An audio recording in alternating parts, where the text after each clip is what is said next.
So David Lidington, I've ambushed you after your masterclass for students on Brexit and the EU and politics and your experiences at the very highest levels of government. But you mentioned at one point that you were a pragmatist.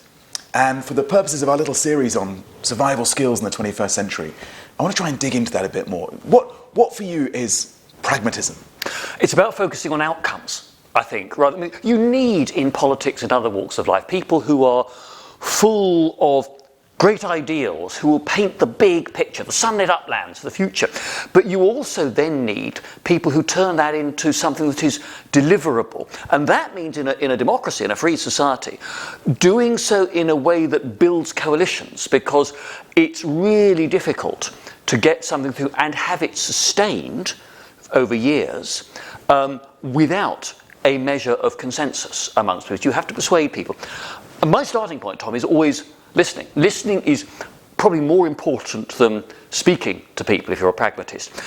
Get to understand where other countries are coming from. When I was Europe Minister, I learned a lot about the histories of the countries I went to. I remember sitting with an Estonian foreign minister in Tallinn, and he had a very pleasant lunch, and I was saying why the British people did feel sceptical about the EU. And I said some of this is simply to do with our experience of the mid-20th century, this sense that the 1940s were when our national solidarity, our national institutions enabled us to survive the Nazi challenge. And he said, yeah, I get that. He said, but you need to understand, for us it's very different. We're a tiny country. We lost a quarter of our population between the Ribbentrop-Molotov Pact and the crushing of the partisans in about 46. We were fought over by the Nazis and the Red Armies. We then had to live under Soviet rule for 50 years. When that happens to you, you grab any little scrap of European integration that's going to try to stop it happening to you against it.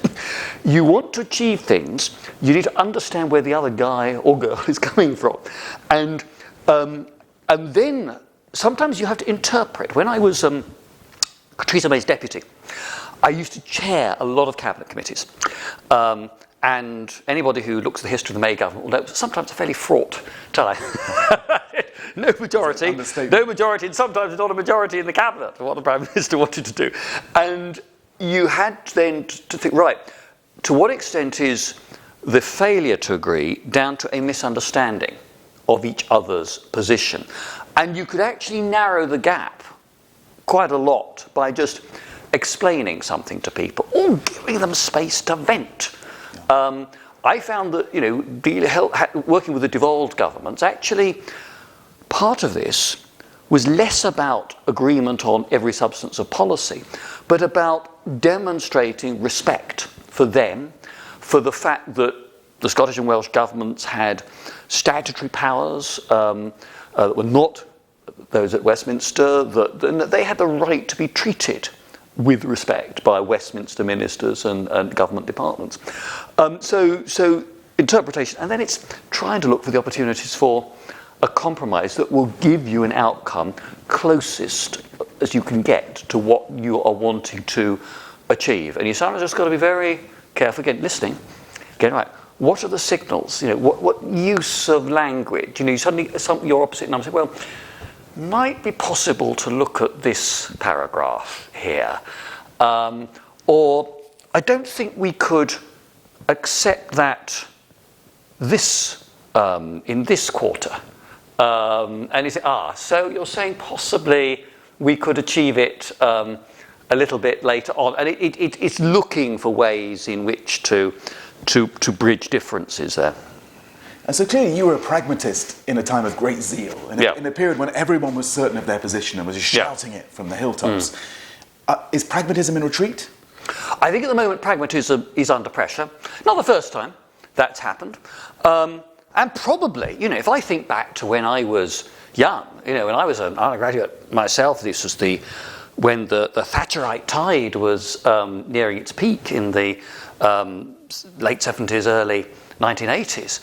And what I've learned as an elected politician is that you deal with people's lives in all their complexity when they're trying to represent them. And actually, if you're looking at human life, human relationships, there is no single ideological framework that can provide for every circumstance. And actually there has to be a bit of live and let live between different generations, between different political allegiances, between different religious allegiances. You know, a generation on from the IRA ceasefires, and yet the peace walls separating loyalist and republican estates in North Belfast are higher than they were when the Good Friday Agreement was signed.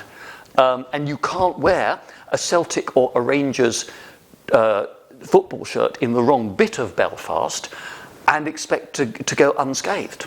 So actually guarding against the risks of excessive zealotry seem to be fine. Idealism, great, you know. And sometimes those of us who are getting a bit older, you know, so you'd have to be reminded about the importance of idealism. But it's then got to be balanced with a pragmatic approach which is based on the complexity of dealing with human beings. And as a skill then, a final thought, can it be taught? Can it be learned? Are you a pragmatist by nature or by nurture? Where does it come from? I think probably it's probably with me it's something that is pretty deeply rooted in my personality. It is also something that grows with experience. Can it be taught? I think it can. I think it's difficult to teach entirely in the abstract, but I think that if your life brings you into contact with different people, that may be through family and relating to different generations in your family. I mean, I'm now at the stage where my kids are in their 20s. I learn a lot listening to my children, who have, different social attitudes from mine, which reflects the different generation which they've grown up. And that's influenced me in my thinking, changed my thinking in some respect. And actually, so you can learn pragmatism through that sort of experience. And I think the key in terms of can it be taught, actually your starting point is to expose people to different points of view and challenging points of view. And I think there is a problem with social media because the way the algorithms tend to reflect back sites and contributors that reflect your expressed preferences and prejudices. So actually think consciously to challenge yourself by sitting down and reading stuff that you disagree with. So I will make a point. I'm a conservative. I make a point on Twitter. I follow a number of left-wing contributors, openly left-wing contributors. I remember when I was a sixth former, and I used to read both The Spectator and The New Statesman every week. And actually the conflict of ideas, it makes you think, and actually, if nothing else, it makes you think hard about why you believe what you do believe, and can you hold to that belief? What argument would you come up with, not just assertion, in the face of the contrary point of view being put by some very clever, articulate people? And then focus on outcome. Focus on, if you want to help people, what is it that's going to make a difference to people's lives in practice? And I think that's just a good sort of principle for someone to cleave to.